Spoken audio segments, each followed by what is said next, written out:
Hello नमस्कार दोस्तों। तो आप लोग कैसे हैं? उम्मीद करते हैं कि अच्छे ही होंगे। और शुरू करते हैं आज की क्लास।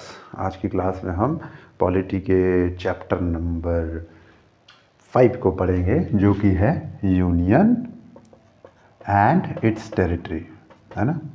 इट्स टेरिटरी यानी कि संघ और इसके क्षेत्र। यह संघ और संघ के क्षेत्र, है ना।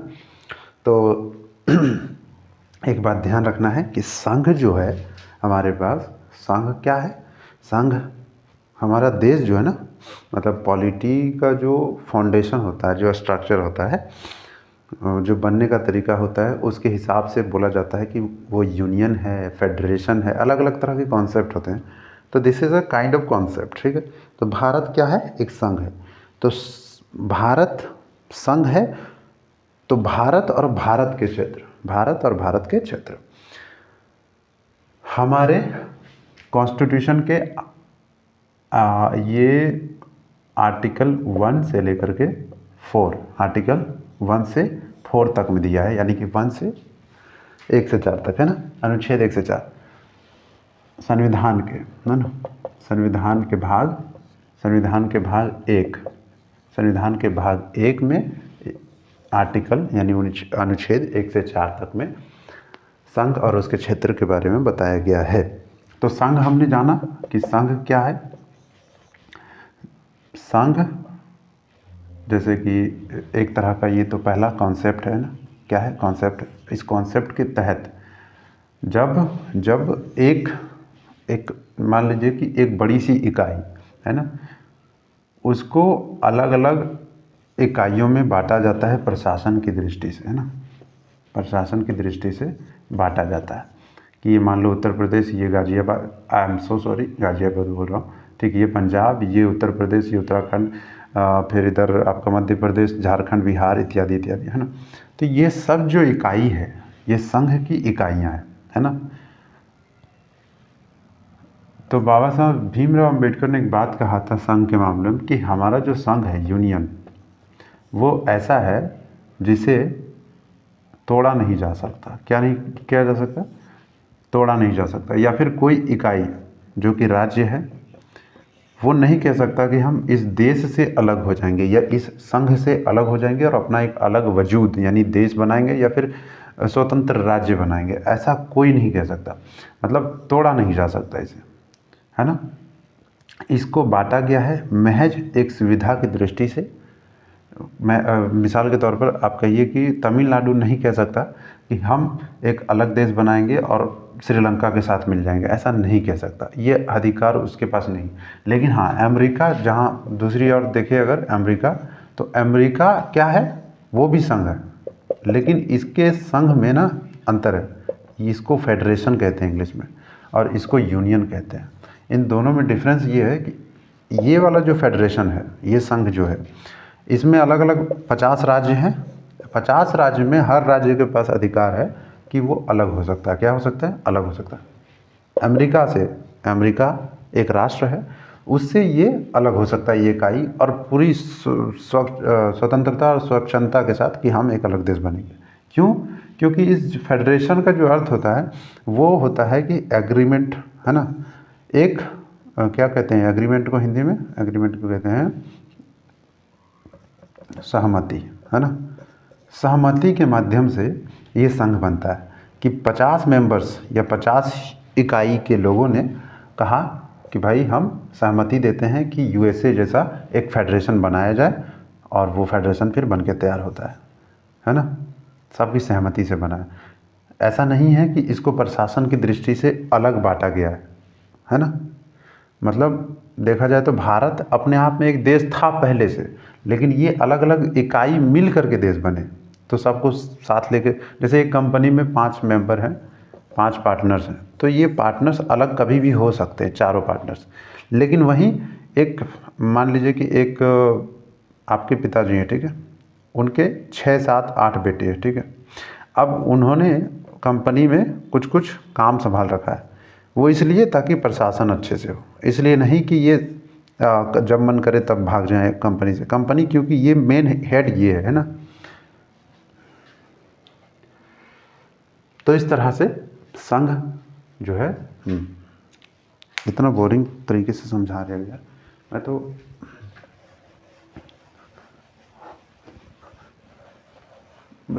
ये मत करना कि लोगों को इस तरह से परेशान करना। हाँ, तुम लेक्चर रोज़ रिकॉर्ड करो, रोज़ डिलीट करो, लेकिन लोगों को परेशान मत करो इस तरह के वीडियोस देकर। हाँ, तुम्हें अपने आप अंदाज़ा हो जाएगा कि कौन सी वीडियो अच्छी है और मुझे अपलोड करनी चाहिए। अच्छा, संघ के बारे में अब हम और आगे जानते हैं कि जैसे कि आर्टिकल 1 यानी अनुच्छेद 1 कहता है, अनुच्छेद 1 कहता है कि इंडिया दैट इज़ भारत। क्या कहता है? ठीक है, भारत। और दूसरा क्या कहता है कि India is a union of states. किसका है? Union of state. अब देखिए, आर्टिकल 1 में दो चीज़ें कहता है। पहला कि इंडिया दैट इज़ भारत, यानी कि पहला तो है देश के नाम के बारे में। देश का नाम क्या होगा? इंडिया होगा, और देश का नाम क्या होगा? भारत। ये दोनों ही नाम हमारे संविधान निर्माताओं ने अडॉप्ट कर लिया, अपना लिया। बोला कि दोनों ही नाम चलेंगे। कुछ जो मेंबर्स थे वो सजेस्ट कर रहे थे कि भाई इंडिया नाम रखा जाए, कुछ सजेस्ट कर रहे थे कि भारत, अपना भारत रखा जाए, हिंदी नाम। तो कॉन्स्टिट्यूएंट असेंबली के अध्यक्ष ने या पूरे संविधान सभा ने बोला कि दोनों ही नाम को रख लिया जाता है, कोई दिक्कत नहीं है ना। दूसरा है कि India is a union of state.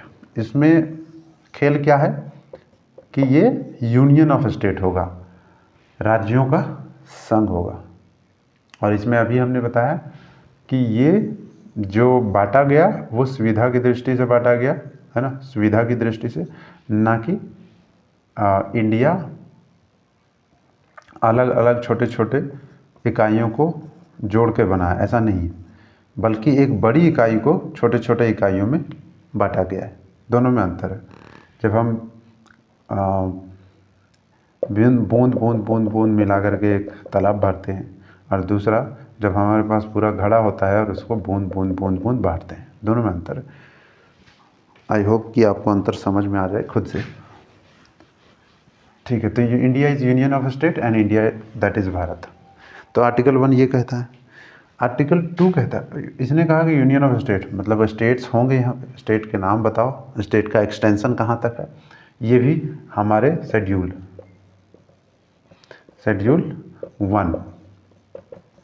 1 में दिया हुआ है। शेड्यूल 1 में दिया हुआ है कि स्टेट कौन है, स्टेट के बाउंड्रीज कहाँ तक होंगे, ये शेड्यूल्स में मेंशन्ड है। डिफरेंट पार्लियामेंट्री एक्ट के द्वारा उसमें टाइम टू टाइम मेंशन किया जाता है। जैसे कि मान लीजिए बिहार था, 2000 से पहले बहुत बड़ा था, तो बिहार जब झारखंड बिहार से जब अलग हुआ तो बिहार का जो एरिया का एक्सटेंट था वो तो घट गया। तो उसके लिए फिर से अलग से एक संशोधन करके उसके एक्सटेंट के बारे में शेड्यूल 1 में जोड़ा जाता है कि बिहार का एरिया जो है सो ऐसे ऐसे से इन इलाकों से गुजरता है ना।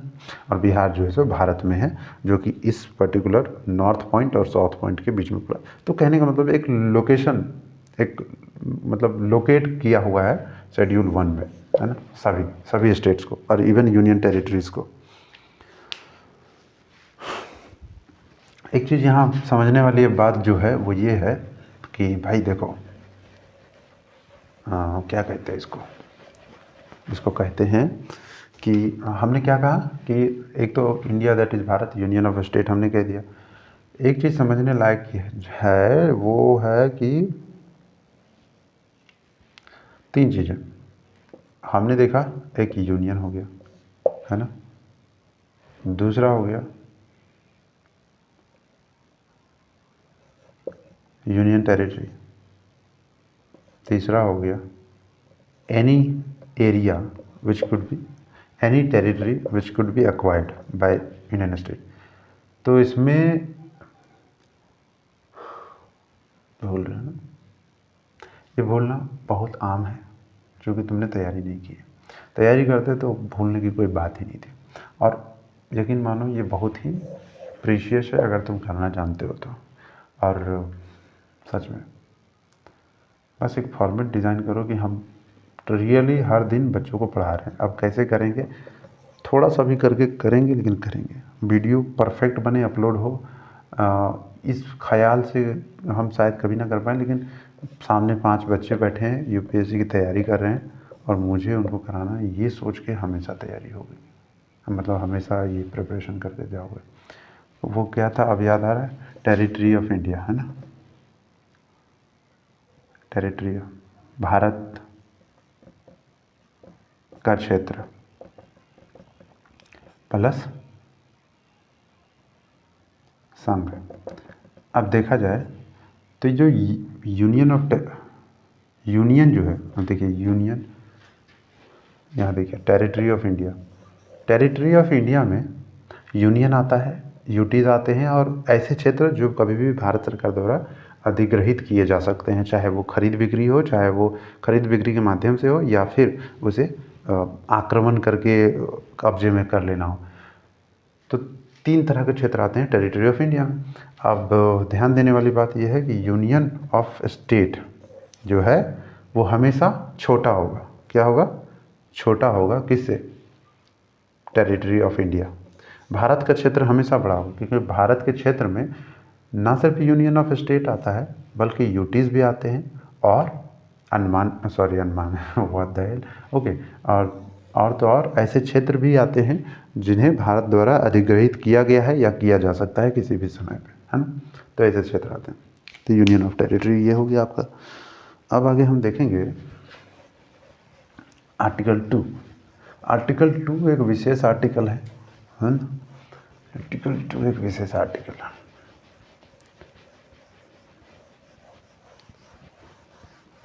लेट सपोज कि आधे घंटे की रोज क्लास होती है, तुम वीडियो हर दिन डिलीट कर देना। पता नहीं, सपोज ही नहीं कर पाते यार, करना होगा तुम, कुछ प्रतिबद्धता दिखानी होगी। कोई नहीं है सामने, फिर भी विचार जो है सो विज़न जो है वो रखना पड़ेगा। हाँ, तो आर्टिकल 2 यानी कि अनुच्छेद 2 हम पढ़ेंगे। अनुच्छेद में 2 में क्या कहते हैं कि एडमिशन ऑफ न्यू स्टेट, है ना, ADMIS, admission of new state, not existing state. ध्यान रखिए, न्यू स्टेट में क्या है कि आर्टिकल 2 अनुच्छेद 2 भारत को ये शक्ति देता है कि वो बीइंग अ सोवरिन नेशन, यानी कि संप्रभु राष्ट्र, संप्रभु देश होने के नाते वो किसी भी दूसरे क्षेत्र को अक्वायर कर सकता है, हमले के माध्यम से, खरीद बिक्री के माध्यम से, किसी भी माध्यम से। तो उसे वो अक्वायर करेगा और वो उसे कहाँ पे एडमिट करेगा? इंडिया, या फिर आप कहिए union of India, sorry union of states, इसमें एडमिट कर लेगा, है ना, या फिर टेरिटरी ऑफ इंडिया, भारत के क्षेत्र में, इन दोनों में एडमिट कर सकता है। तो आर्टिकल 2 कहता है न्यू स्टेट्स, न्यू स्टेट, जैसे कि हमने इस आर्टिकल के माध्यम से सिक्किम को अपने भारत देश में शामिल किया। सिक्किम भारत का हिस्सा नहीं था, सिक्किम भारत का हिस्सा नहीं था। इसे भारत में मिलाया गया लगभग 19 शायद 89, I don't know the exact time, but yes, Sikkim को मिलाया गया। अब देखिए गोवा का हम जिक्र करेंगे, लेकिन इसमें नहीं। कोई बात नहीं, बंद करो जी, बंद करो।